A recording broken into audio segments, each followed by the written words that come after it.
ಭಾರತ ದಕ್ಷಿಣ Africa ಆಟಗಾರರು ಸದ್ಯ ಹೋಟೆಲ್ನಲ್ಲಿ ಕೋಲ್ಕತ್ತಾ ಪೊಲೀಸರಿಂದ ಕೂಡ ಭದ್ರತೆಯನ್ನು ಕೂಡ ಹೆಚ್ಚಳ ಮಾಡಿದ್ದಾರೆ. ಯಾವುದೇ ರೀತಿಯಾದಂತಹ ಅವಘಡಗಳು ಅನಾಹುತಗಳು ಸಂಭವಿಸಬಾರದು ಅನ್ನುವಂತಹ ಕಾರಣಕ್ಕಾಗಿ ಕಟ್ಟೆಚ್ಚರವನ್ನು ಕೂಡ ವಹಿಸಲಾಗಿದೆ. ಅಲ್ಲಿ ಬರುವಂತಹ ಈ ಅನಾಮಿಕ ವ್ಯಕ್ತಿಗಳಾಗಿರ್ಬೋದು, ಈ ಅನಾಮಿಕ ಕಾರ್ಗಳಾಗಿರ್ಬೋದು, ಅವೆಲ್ಲವನ್ನ ಕೂಡ ಪರಿಶೀಲನೆ ಮಾಡಲಾಗ್ತಾ ಇದೆ.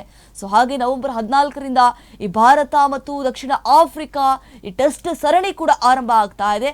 ಆ ಹಿನ್ನೆಲೆಯಲ್ಲಿ ಅವರು ಬಂದು ಅಲ್ಲಿ ಉಳಿದುಕೊಂಡಿದ್ದಾರೆ. ಸೊ ಒಂದು ಕಡೆ ಅವ್ರಿಗೂ ಕೂಡ ಭಯ ಆಗಿರುತ್ತೆ, ಏನಪ್ಪಾ ಇದು ಈ ರೀತಿಯಾದಂಥ ಘಟನೆ ಸಂಭವಿಸಿಬಿಟ್ಟಿದೆ, ಅದು ದೆಹಲಿಯಲ್ಲಿ. ಸೊ ಒಂದು ಕಡೆ ಹೊರಗಡೆ ಹೋಗೋದಕ್ಕೂ ಕೂಡ ಜನರು ಹೆದರ್ಕೊಳ್ಳುವಂತಹ ಪರಿಸ್ಥಿತಿಗೆ ಒಳಗಾಗ್ಬಿಟ್ಟಿದ್ದಾರೆ. ಅಷ್ಟರ ಮಟ್ಟಿಗೆ ರಸ್ತೆಯಲ್ಲೆಲ್ಲವೂ ಕೂಡ ಈ ಮೃತದೇಹದ ಭಾಗಗಳು ಏನಿದಾವೆ ಛಿದ್ರ ಆಗಿ ಹೋಗಿ ಬಿದ್ದುಬಿಟ್ಟಿದ್ದಾವೆ. ಸೊ ನಾವು ಎಲ್ಲಿ ಹೊರಗಡೆ ಹೋಗ್ಬಿಟ್ರೆ ಇದೇ ರೀತಿಯಾಗಿ ಅವಘಡಗಳು ಅನಾಹುತಕ್ಕೆ ಎಲ್ಲಿ ತುತ್ತಾಗ್ಬಿಡ್ತೀವಿ ಅನ್ನುವಂತಹ ಕಾರಣಕ್ಕಾಗಿ ಯಾರು ಕೂಡ ಹೋಟೆಲ್ನಿಂದ ಹೊರಗಡೆ ಬರ್ತಾ ಇಲ್ಲ ಅಂತೆ. ಸೊ ಅವ್ರಿಗೆ ಆದಂತಹ ಬಿಗಿ ಭದ್ರತೆಯನ್ನು ಕೂಡ ಅಲ್ಲಿ ಸದ್ಯಕ್ಕೆ ಕಲ್ಪಿಸಿಕೊಡಲಾಗಿದೆ ಅನ್ನುವಂತಹ ಮಾಹಿತಿ ಸಿಕ್ಕಿರುವಂಥದ್ದು. ಹಾಗೆ ನೋಡಿ, ದೆಹಲಿಯಲ್ಲಿ ಕಾರು ಸ್ಫೋಟದ ಹಿನ್ನೆಲೆ ಉತ್ತರ ಕನ್ನಡ ಜಿಲ್ಲೆಯಲ್ಲಿ ಕೂಡ ಹೈ ಅಲರ್ಟ್ ಅನ್ನ ಘೋಷಣೆ ಮಾಡಲಾಗಿದೆ. ಕರಾವಳಿ ಭಾಗದಲ್ಲೂ ಕೂಡ ಈಗ ಬಿಗಿ ಭದ್ರತೆಯನ್ನ ಕಲ್ಪಿಸಿಕೊಟ್ಟಿದ್ದಾರೆ. ಹೈ ಅಲರ್ಟ್ ಅನ್ನ ಕೂಡ ಘೋಷಣೆ ಮಾಡಿದ್ದಾರೆ. ಉತ್ತರ ಕನ್ನಡ ಜಿಲ್ಲೆಗೆ ಎಂಟ್ರಿ ಆಗುವಂತಹ ಪ್ರತಿ ವಾಹನಗಳನ್ನ ಕೂಡ ಪರಿಶೀಲನೆ ಮಾಡಲಾಗ್ತಾ ಇದೆ. ಕರಾವಳಿ ಭಾಗದಲ್ಲಿ ಕಟ್ಟೆಚ್ಚರವನ್ನು ವಹಿಸಿದ್ದಾರೆ ಪೊಲೀಸರು. ಬಂದರು ಮತ್ತು ಕೈಗಾ ಅಣುಸ್ಥಾವರ ರೈಲು ನಿಲ್ದಾಣಕ್ಕೆ ಎಸ್ಪಿ ದೀಪನ್ ಅವರು ಕೂಡ ಭೇಟಿ ಕೊಡ್ತಿದ್ದಾರೆ, ಪರಿಶೀಲನೆ ಕೂಡ ಮಾಡ್ತಿದ್ದಾರೆ. ಸಿಬರ್ಡ್ ನೌಕಾನೆಲೆ ಕೈಗಾ ಅಣು ವಿದ್ಯುತ್ ಸ್ಥಾವರದಲ್ಲೂ ಕೂಡ ಈಗಾಗಲೇ ಬಿಗಿ ಭದ್ರತೆಯನ್ನ ಕೂಡ ಮಾಡಲಾಗಿರುವಂಥದ್ದು. ನೋಡಿ, ಈಗಾಗಲೇ ಈ ಕರಾವಳಿ ಭಾಗದಲ್ಲಿ ಕೂಡ ಹೈ ಅಲರ್ಟ್ ಅನ್ನ ಕೂಡ ಘೋಷಣೆ ಮಾಡಿದ್ದಾರೆ. ಯಾವೆಲ್ಲ ಈ ಗಾಡಿಗಳು ಬರ್ತಿದ್ದಾವೆ ನೋಡಿ, ಉತ್ತರ ಕನ್ನಡ ಜಿಲ್ಲೆಗೆ ಎಂಟ್ರಿ ಆಗುವಂತಹ ಪ್ರತಿ ವಾಹನಗಳ ಪರಿಶೀಲನೆ ಮಾಡಲಾಗ್ತಾ ಇದೆ. ಆ ವಾಹನದಲ್ಲಿ ಏನಾದರೂ ಸ್ಫೋಟದ ಅಂಶಗಳು ಏನಾದರೂ ಪತ್ತೆ ಆಗುತ್ತಾ, ಅವೆಲ್ಲವನ್ನು ಕೂಡ ಚೆಕ್ ಮಾಡಿ ಬಿಡ್ತಾ ಇದ್ದಾರೆ ಅನ್ನುವಂತಹ ಮಾಹಿತಿ ಕೂಡ ಸಿಗ್ತಾ ಇದೆ. ನಾವು ಗಮನಿಸ್ತಾ ಇದ್ದೀವಿ. ಈಗಾಗಲೇ ಪೊಲೀಸರು ಕೂಡ ಬ್ಯಾರಿಕೇಡ್ ಅನ್ನು ಅಳವಡಿಸ್ಬಿಟ್ಟಿದ್ದಾರೆ. ಅಲ್ಲಿ ಸರಿಸುಮಾರು ಒಂದು 10 ಜನ ಪೊಲೀಸರನ್ನು ಕೂಡ ನಿಯೋಜನೆ ಮಾಡಲಾಗಿದೆ. ಅಲ್ಲಿ ಬರುವಂತಹ ವಾಹನಗಳನ್ನ ಪರಿಶೀಲನೆ ಮಾಡಿ ಮಾಡಿ ಮಾಡಿ ಬಿಡ್ತಿದ್ದಾರೆ ಒಳಗಡೆ. ಉತ್ತರ ಕನ್ನಡ ಜಿಲ್ಲೆಗೆ ಎಂಟ್ರಿ ಆಗುವಂತಹ ಪ್ರತಿ ವಾಹನಗಳನ್ನು ಚೆಕ್ ಮಾಡಿ ಬಿಡಲಾಗ್ತಾ ಇದೆ. ಯಾಕಂತಂದ್ರೆ ಈಗಾಗಲೇ ದೆಹಲಿಯಲ್ಲಿ ಈ ರೀತಿಯಾದಂತಹ ಉದ್ವಿಗ್ನತೆಯ ಪರಿಸ್ಥಿತಿ ಎದುರಾಗ್ಬಿಟ್ಟಿದೆ. ಸೊ ನಮ್ಮ ಕರ್ನಾಟಕದಲ್ಲೂ ಕೂಡ ಆಗಬಹುದು ಅನ್ನುವಂತಹ ಕಾರಣಕ್ಕಾಗಿ ಕಟ್ಟೆಚ್ಚರವನ್ನು ಕೂಡ ವಹಿಸಲಾಗಿರುವಂಥದ್ದು. ಸೊ ಹಾಗೆಯೇ ಈ ಉತ್ತರ ಪ್ರದೇಶ ಆಗಿರ್ಬೋದು, ಚಂಡೀಗಢ ಆಗಿರ್ಬೋದು, ಈ ಕರ್ನಾಟಕ, ದೆಹಲಿ ಈ ಭಾಗದಲ್ಲಿ ಮತ್ತೆ ಸಂಭವಿಸುವಂತಹ ಸಾಧ್ಯತೆ ಕೂಡ ಹೆಚ್ಚಾಗಿದೆ. ಆ ಹಿನ್ನೆಲೆಯಲ್ಲಿ ಈಗ ಹೈ ಅಲರ್ಟ್ ಅನ್ನ ಘೋಷಣೆ ಮಾಡಿದ್ದಾರೆ. ದೆಹಲಿಯ ಕೆಂಪುಕೋಟೆ ಬಳಿ ಈ ಸ್ಫೋಟ ಪ್ರಕರಣಕ್ಕೆ ಸಂಬಂಧಪಟ್ಟಂತೆ ದೆಹಲಿಯ ಕೊತ್ವಾಲಿ ಪೊಲೀಸ್ ಠಾಣೆಯಲ್ಲಿ ಪ್ರಕರಣ ದಾಖಲಾಗಿದೆ. ಈಗಾಗಲೇ ಪ್ರಕರಣ ಕೂಡ ದಾಖಲಿಸಿದ್ದಾರೆ. ಯಾರು ಇದ್ರ ಹಿಂದೆ ಇದ್ದಾರೆ, ಯಾರು ಈ ರೀತಿಯಾಗಿ ಮಾಡಿದ್ದಾರೆ, ಯಾವ ಉದ್ದೇಶಕ್ಕೆ ಮಾಡಿದ್ರು, ಯಾರ ಕೈವಾಡ ಇದೆ, ಈ ರೀತಿಯಾಗಿ ಮಾಡೋದಕ್ಕೆ ಎಷ್ಟು ದಿನದಿಂದ ಸಂಚನ ರೂಪಿಸಿದ್ರು, ಇದು ಪ್ರೀ ಪ್ಲಾನ್ಡಾ ಅಥವಾ ಬಂದು ಬೇಕು ಅಂತ ಮಾಡಿದ್ದ, ಇವೆಲ್ಲವೂ ಕೂಡ ಗೊತ್ತಾಗಬೇಕಾಗಿದೆ. ಸೊ ದೆಹಲಿಯ ಕೊತ್ವಾಲಿ ಪೊಲೀಸ್ ಠಾಣೆಯಲ್ಲಿ ಕೂಡ ಪ್ರಕರಣ ದಾಖಲಿಸಿಕೊಂಡಿದ್ದಾರೆ. UAPA ಸೆಕ್ಷನ್ 16 ಮತ್ತು 18ರ ಅಡಿಯಲ್ಲಿ ಆ ಪ್ರಕರಣ ಕೂಡ ದಾಖಲಿಸಿಕೊಂಡಿದ್ದಾರೆ. ಒಂದು ಕಡೆ ತನಿಖೆಯನ್ನ ಚುರುಕುಗೊಳಿಸಿದ್ದಾರೆ. ಯಾರು ಈ ರೀತಿಯಾಗಿ ಮಾಡಿದ್ದಾರೆ, ಈಗಾಗಲೇ ನೋಡಿ ಉಗ್ರರ ಕೈವಾಡ ಇದೆ ಅಂತ ಹೇಳಿ ಕೂಡ ಪೊಲೀಸರಿಗೆ ಗೊತ್ತಾಗಿದೆ. ಸೊ ಅವರೆಲ್ಲರನ್ನೂ ಕೂಡ ಈಗಾಗಲೇ ಬಂಧಿಸಿದ್ದಾರೆ, ಕೆಲವೊಂದಿಷ್ಟು ಮಂದಿಯನ್ನ. ಸೊ ವಿಚಾರಣೆಗೂ ಕೂಡ ಒಳಪಡಿಸಿದ್ದಾರೆ. ನಿಜಕ್ಕೂ ಈ ದೆಹಲಿಯ ಐತಿಹಾಸಿಕ ಕೆಂಪುಕೋಟೆ ಬಳಿ ಈ ರೀತಿಯಾದಂತಹ ಸ್ಫೋಟ ನಿಜಕ್ಕೂ ಎಲ್ಲರೂ ಕೂಡ ತೀವ್ರ ಆತಂಕಕ್ಕೆ ಒಳಗಾಗಿದ್ದಾರೆ.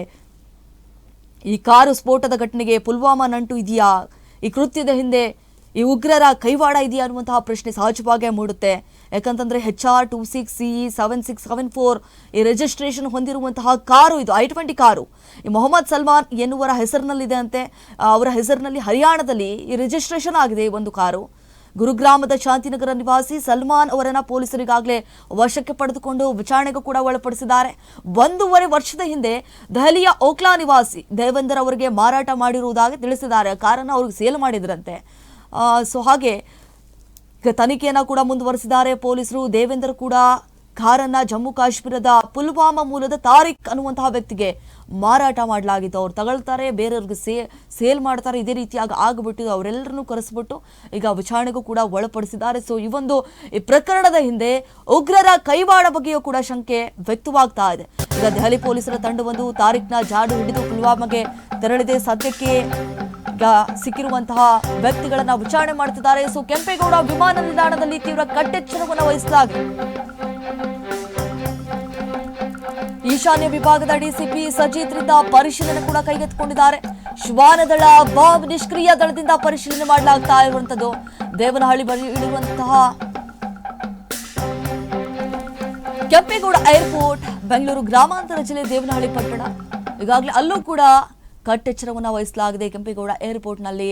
ಸೊ ಯಾರೇ ಬಂದರೂ ಕೂಡ ಅವರನ್ನು ಕೂಡ ಚೆಕ್ ಮಾಡಿ ಬಿಡಲಾಗ್ತಾ ಇದೆ. ಅವ್ರ ಬ್ಯಾಗ್ಗಳನ್ನಾಗಿರ್ಬೋದು, ಬ್ಯಾಗ್ನಲ್ಲಿ ಏನೇನು ತುಂಬಿಕೊಂಡು ಬರ್ತಿದ್ದಾರೆ ಅವೆಲ್ಲವನ್ನು ಕೂಡ ಪರಿಶೀಲನೆ ಮಾಡಲಾಗ್ತಾ ಇದೆ. ಆ ಒಂದು ಸ್ಥಳದಲ್ಲಿ ನಾವು ಗಮನಿಸಬಹುದು. ಈಗಾಗಲೇ ಶ್ವಾನದಳ ಬಾಂಬ್ ನಿಷ್ಕ್ರಿಯ ದಳದ ಸಿಬ್ಬಂದಿಗಳು ಆ ಒಂದು ಜಾಗಕ್ಕೆ ತೆರಳಿದ್ದಾರೆ. ನಿಜಕ್ಕೂ ಒಂದು ಕಡೆ ಇಡೀ ದೆಹಲಿಯನ್ನೇ ಬೆಚ್ಚಿ ಬೀಳಿಸಿರುವಂತಹ ಘಟನೆ ನಡೆದು ಹೋಗ್ಬಿಟ್ಟಿದೆ. ಕರ್ನಾಟಕದಲ್ಲೂ ಕೂಡ ಆಗಬಹುದು ಅನ್ನುವಂತಹ ಕಾರಣಕ್ಕಾಗಿ ಈಗಾಗಲೇ ಎಲ್ಲವನ್ನ ಕೂಡ ಚೆಕ್ ಮಾಡಿ ಬಿಡಲಾಗ್ತಾ ಇರುವಂಥದ್ದು ಕೆಂಪೇಗೌಡ ಏರ್ಪೋರ್ಟ್ನಲ್ಲಿ. ದೇವನಹಳ್ಳಿ ಬಳಿ ಇರುವಂತಹ ಕೆಂಪೇಗೌಡ ಏರ್ಪೋರ್ಟ್, ಬೆಂಗಳೂರು ಗ್ರಾಮಾಂತರ ಜಿಲ್ಲೆ ದೇವನಹಳ್ಳಿ ಪಟ್ಟಣ. ಈಶಾನ್ಯ ವಿಭಾಗದ ಡಿಸಿಪಿ ಆಗಿರುವಂತಹ ಸಜಿತ್ರಿಂದ ಈಗಾಗಲೇ ಪರಿಶೀಲನೆ ಕೂಡ ಮಾಡಲಾಗ್ತಾ ಇದೆ. ನೋಡಿ, ಎಂಜಿ ರಸ್ತೆ ಆಗಿರ್ಬೋದು, ಚರ್ಚ್ ಸ್ಟ್ರೀಟ್, ಕ್ವೀನ್ ಸರ್ಕಲ್ ನಲ್ಲಿ ಈಗ ಫುಲ್ ಅಲರ್ಟ್ ಆಗಿದ್ದಾರೆ. ಯಾಕಂತಂದ್ರೆ ಹೇಳಿ ಕೇಳಿ ಪಾಶ್ ಏರಿಯಾ. ಖುದ್ದು ಪರಿಶೀಲನೆ ನಡೆಸುತ್ತಿದ್ದಾರೆ ಕೇಂದ್ರ ವಿಭಾಗದ DCP Akshay. MG road metro station ಅಲ್ಲೂ ಕೂಡ ಪರಿಶೀಲನೆ ಮಾಡಲಾಗ್ತಾ ಇದೆ. ಯಾರೆಲ್ಲ ಲಾಡ್ಜ್ಗಳಿಗೆ ಬರ್ತಿದ್ದಾರೆ, ಬೇರೆ ಬೇರೆ ರಾಜ್ಯಗಳಿಂದ ಬರ್ತಿದ್ದಾರೆ, ಅವರೆಲ್ಲರ ಐಡಿಗಳನ್ನ ಪರಿಶೀಲನೆ ಮಾಡಲಾಗ್ತಾ ಇದೆ. ಪರಿಶೀಲನೆ ಮಾಡಲಿ ಬಿಡಲಾಗ್ತಾ ಇದೆ. ಎಂಜಿ ರೋಡ್ ಆಗಿರ್ಬೋದು, ಈ ಚರ್ಚ್ ಸ್ಟ್ರೀಟ್ ಆಗಿರ್ಬೋದು, ಹಾಗೆ ಕ್ವೀನ್ ಸರ್ಕಲ್, ಇಂದಿರಾನಗರ, ಗೋರಮಂಗಲ ಈ ಭಾಗದಲ್ಲಿ ಈಗಾಗಲೇ ಕಟ್ಟೆಚ್ಚರವನ್ನು ಕೂಡ ವಹಿಸಲಾಗಿದೆ.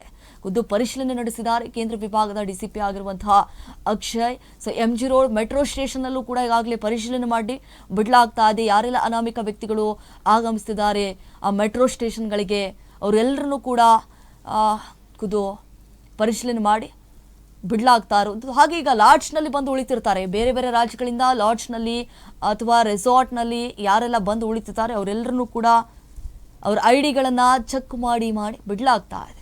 ಸೊ ದೆಹಲಿಯಲ್ಲಿ ನಿಜಕ್ಕೂ ಇದು ಬೆಚ್ಚಿ ಬೀಳಿಸುವಂತಹ ಘಟನೆ ನಡೆದು ಹೋಗ್ಬಿಟ್ಟಿದೆ. ಎಲ್ಲರೂ ಕೂಡ ಒಂದು ಕಡೆ ಭಯಭೀತರಾಗ್ಬಿಟ್ಟಿದ್ದಾರೆ. ಯಾರು ಕೂಡ ಹೊರಗಡೆ ಬರೋಕ್ ಆಗದೆ ಇರುವಂತಹ ಪರಿಸ್ಥಿತಿ ಒಳಗಾಗ್ಬಿಟ್ಟಿದ್ದಾರೆ. ಈಗಾಗಲೇ ದೆಹಲಿಯ ಸುತ್ತಮುತ್ತ ಹದ್ದಿನ ಕಣ್ಣನ್ನಿಟ್ಟಿದ್ದಾರೆ ಪೊಲೀಸರು. ಬಿಗಿ ಭದ್ರತೆಯನ್ನು ಕೂಡ ಕಲ್ಪಿಸಲಾಗಿದೆ. ಮತ್ತೆ ಇದೇ ರೀತಿಯಾದಂತಹ ಅವಘಡಗಳು, ಅನಾಹುತಗಳು ಸಂಭವಿಸಬಾರದು ಅನ್ನುವಂತಹ ಕಾರಣಕ್ಕಾಗಿ ಕಟ್ಟೆಚ್ಚರವನ್ನು ಕೂಡ ವಹಿಸಲಾಗಿರುವಂಥದ್ದು. ಅದೇ ರೀತಿಯಾಗಿ ನಮ್ಮ ಕರ್ನಾಟಕದಲ್ಲೂ ಕೂಡ ಬಿಗಿ ಭದ್ರತೆಯನ್ನ ಮಾಡಲಾಗಿದೆ. ಪ್ರತಿಯೊಂದು ಕಡೆ ಹೋಗಿ ಪೊಲೀಸರು ಪರಿಶೀಲನೆ ಮಾಡ್ತಿದ್ದಾರೆ. ಎಂಜಿ ರೋಡ್ ಮೆಟ್ರೋ ಸ್ಟೇಷನ್ ಅಲ್ಲೂ ಕೂಡ ಈಗಾಗಲೇ ಪರಿಶೀಲನೆ ಮಾಡಿ ಜನರನ್ನ ಬಿಡಲಾಗ್ತಾ ಇದೆ ಅನ್ನುವಂತಹ ಮಾಹಿತಿ ಸದ್ಯಕ್ಕೆ ಲಭ್ಯವಾಗ್ತಾ ಇದೆ. ದೆಹಲಿಯಲ್ಲಿ ನಿಗೂಢ ಸ್ಫೋಟ, ದೇಶದಾದ್ಯಂತ ಈಗ ಹೈ ಅಲರ್ಟ್ ಆಗಿದ್ದಾರೆ. ಯಾವುದೇ ಜಿಲ್ಲೆಯಲ್ಲಿ ಯಾವುದೇ ಕ್ಷಣ, ಯಾವುದೇ ರಾಜ್ಯಗಳಲ್ಲಿ ಯಾವುದೇ ಕ್ಷಣ ಏನಾದರೂ ಆಗಬಹುದು. ಸಿಐಎಸ್ಎಫ್ ಸೂಚನೆ ಬೆನ್ನಲ್ಲೇ ಹಲವು ರಾಜ್ಯಗಳಲ್ಲಿ ಬಿಗಿ ಭದ್ರತೆಯನ್ನ ಕಲ್ಪಿಸಲಾಗಿದೆ. ನುಸುಳುಕೋರರು ಎಲ್ಲಾದ್ರೂ ಹೋಗಿ ಇದೇ ರೀತಿಯಾದಂತಹ ಸ್ಫೋಟವನ್ನ ಇಡಬಹುದು, ಯಾರಿಗ್ ಗೊತ್ತು. ಈಗ ಉಗ್ರರ ಕೈವಾಡ ಇದೆ ಅನ್ನುವಂತಹ ಶಂಕೆ ವ್ಯಕ್ತವಾಗ್ತಾ ಇದೆ. ಈ ಉದ್ದೇಶ, ಈ ಪಿತೂರಿ ಬಗ್ಗೆ, ಈ ಸ್ಫೋಟದ ಕಾರಣ ಏನು, ಉದ್ದೇಶ ಮತ್ತು ಪಿತೂರಿ ಬಗ್ಗೆ ಸಮಗ್ರ ವಿಚಾರಣೆ ಕೂಡ ನಡೆಸಲಾಗ್ತಾ ಇದೆ. FSL, NSG ಮತ್ತು NIA ಅಧಿಕಾರಿಗಳು ಸಹ ಈ ಒಂದು ತನಿಖೆಯಲ್ಲಿ ತೊಡಗಿಕೊಂಡಿದ್ದಾರೆ. ಸೊ ಕರ್ನಾಟಕ, ಕೇರಳ, ಬಿಹಾರ, ಪಂಜಾಬ್, ಚಂಡೀಗಢ, ಹರಿಯಾಣ, ಉತ್ತರ ಪ್ರದೇಶ ಸೇರಿ ಹಲವೆಡೆ ಈಗ ಹೈ ಅಲರ್ಟ್ ಅನ್ನ ಕೂಡ ಘೋಷಣೆ ಮಾಡಿದ್ದಾರೆ. ಯಾವುದೇ ವಾಹನ ಬರಲಿ ಅವೆಲ್ಲವನ್ನ ಕೂಡ ವಾಹನಗಳನ್ನು ಪರಿಶೀಲನೆ ಮಾಡಿ ಬಿಡಲಾಗ್ತಾ ಇರುವಂಥದ್ದು.